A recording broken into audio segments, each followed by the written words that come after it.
Dopo essere uscito dal carcere nel 1959, fermato insieme al trafficante di sigarette e stupefacenti Pascal Molinelli, Buscetta si avvicina alla famiglia di Palermo Centro, rappresentata dai fratelli La Barbera.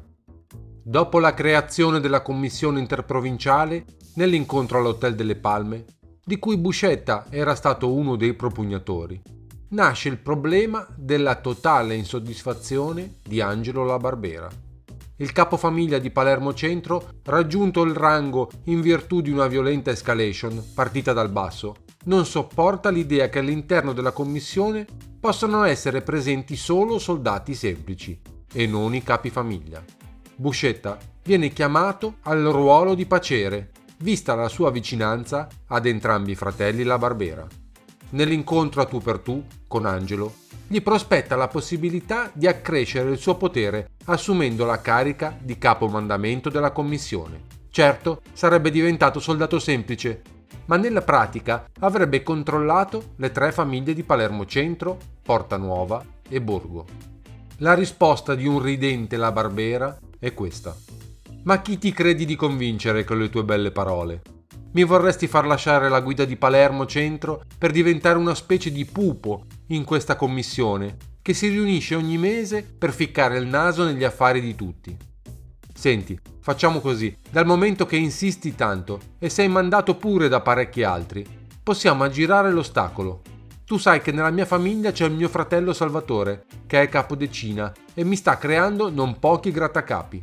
Nominate lui capomandamento, così me lo tolgo dai piedi. Conclude La Barbera con quel tono sarcastico che innervosiva tanto Buscetta. Ma il risultato ben presto si dimostra diverso da quello che Angelo La Barbera si aspettava. Il ruolo della commissione diventa sempre più rilevante, così come quella del fratello Salvatore. Buscetta corre su 2 cavalli, Salvatore La Barbera, che ha indirettamente aiutato ad ascendere al ruolo di capomandamento, e Totò Greco, che già da anni ritiene un suo grande amico. Il crescente disprezzo di Angelo La Barbera verso la commissione alimenta continui screzi anche verso il fratello Salvatore e verso Buscetta. I nodi vengono al pettine quando Salvatore Moncada, noto costruttore palermitano, appartenente alla famiglia di Palermo Centro, si lamenta in commissione di essere sfruttato dal proprio capofamiglia, Angelo La Barbera, che avendo una società di fornitura edile gli impone continui acquisti sovraquotati. Moncada è un pesce appetibile per le altre famiglie, che vedono la discussione in commissione come un'opportunità per svincolarlo da Angelo La Barbera, consentendo al costruttore di lavorare con qualunque mafioso voglia, a prescindere dall'appartenenza alla famiglia di Palermo Centro. Invitato in commissione per la discussione del caso, La Barbera non si presenta. La votazione va ovviamente a suo sfavore, visti i precedenti di scontro che ha avuto con i partecipanti dell'organo mafioso. Saputo il risultato della votazione, La Barbera, che si vede sottrarre la gallina dalle uova d'oro, chiede al fratello Salvatore di dimettersi dalla commissione. Poi la goccia che fa traboccare il vaso. Agli inizi degli anni 60, i La Barbera e i Greco facevano parte di un consorzio che spediva droga partita dall'Egitto e arrivata in Italia negli Stati Uniti. A controllare l'ultimo carico viene inviato Calcedonio di Pisa, capofamiglia della Cosca della Noce. Quando il carico giunge negli Stati Uniti, i mafiosi americani lamentano un ammanco sul carico.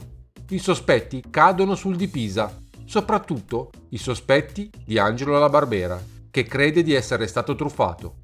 Portato Calcedonio di Pisa in commissione per dare le spiegazioni, La Barbera assiste al suo totale scagionamento. È per lui la prova che a muovere realmente i fili della commissione sono i Greco di Ciaculli, ed è sempre più convinto di muovere guerra alla commissione e ai Greco. Nel frattempo Buscetta continua i suoi traffici fra sigarette, droga e casinò. In Francia con il Molinelli, a Milano con Joe Adonis e perfino in Olanda, dove costituisce una società di copertura per la fabbricazione del burro. Buscetta è libero di muoversi rispetto agli obblighi verso la propria famiglia, è da sempre un battitore libero. Ha seguito le orme di Lucky Luciano, che rientrato in Italia non era tornato in Sicilia per legarsi a una famiglia, ma aveva preferito fare il semplice trafficante, seppure di grande rilevanza, sottraendosi così alle logiche di controllo del territorio. Buscetta, che di Luciano è un discepolo, ne aveva seguito gli insegnamenti. Già il suo andar per donne ne aveva limitato la credibilità come possibile rappresentante della famiglia di Portanuova.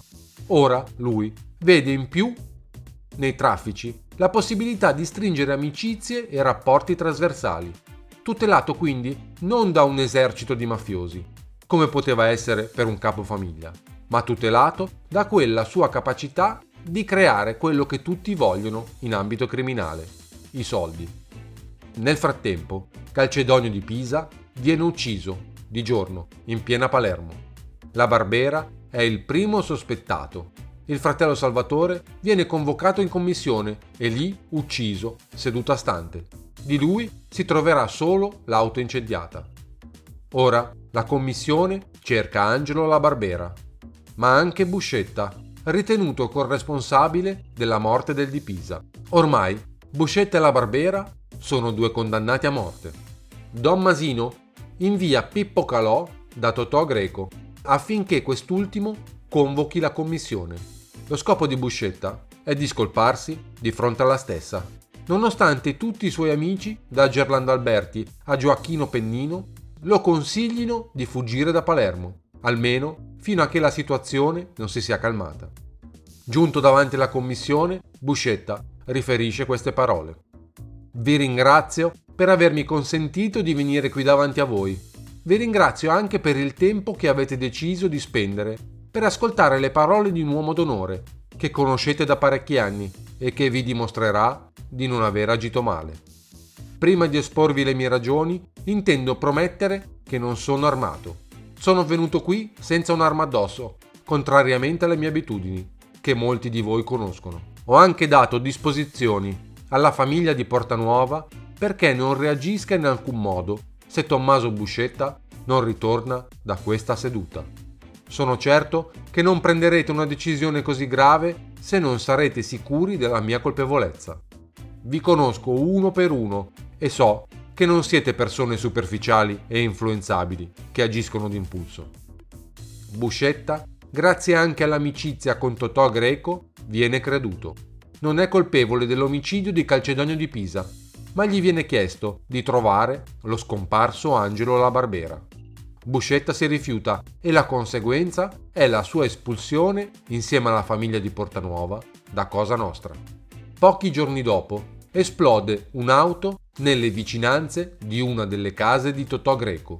L'attentato segue una serie di omicidi incrociati di uomini legati alle famiglie La Barbera e Greco.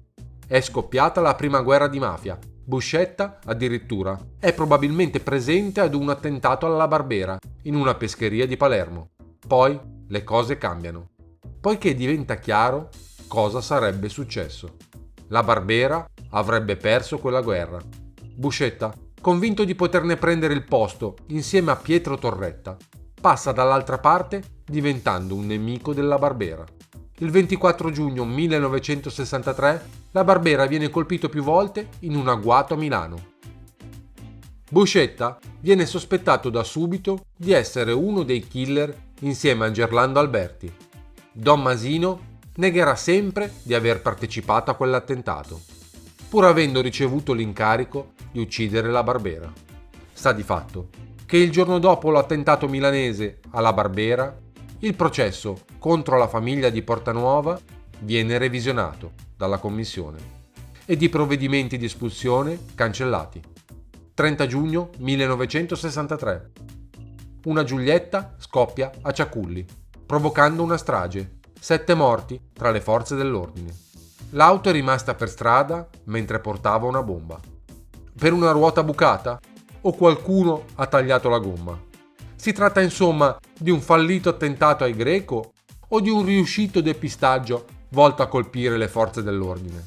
Buscetta è uno degli accusati della strage che segna la fine della prima guerra di mafia, non solo perché la Barbera ferito e carcerato e ormai tagliato fuori, ma perché le famiglie non hanno il tempo di combattersi, vista la fortissima reazione, per la prima volta, delle forze dell'ordine, che mettono sotto assedio Cosa Nostra.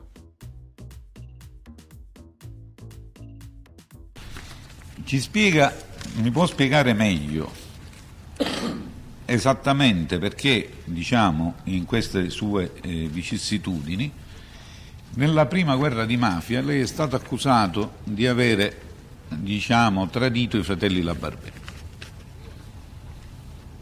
Questa è un'opinione sua? No, io le chiedo, io non è so un'opinione degli organi di No, polizia. io non sono stato accusato di aver tradito i Da chi? Da chi? No, io dicevo in generale, È stato se gli accusato risulta da organi chi? di polizia. Ah, da organi di polizia. Sì. Beh, gli organi di polizia dicevano tante cose, ma non è vero questo qua. Non è vero quindi che ha tradito la Barbera? No, non ho tradito la Barbera, non ho tradito nessuno perché Boh. io non mi permetto di tradire, non ho tradito finora.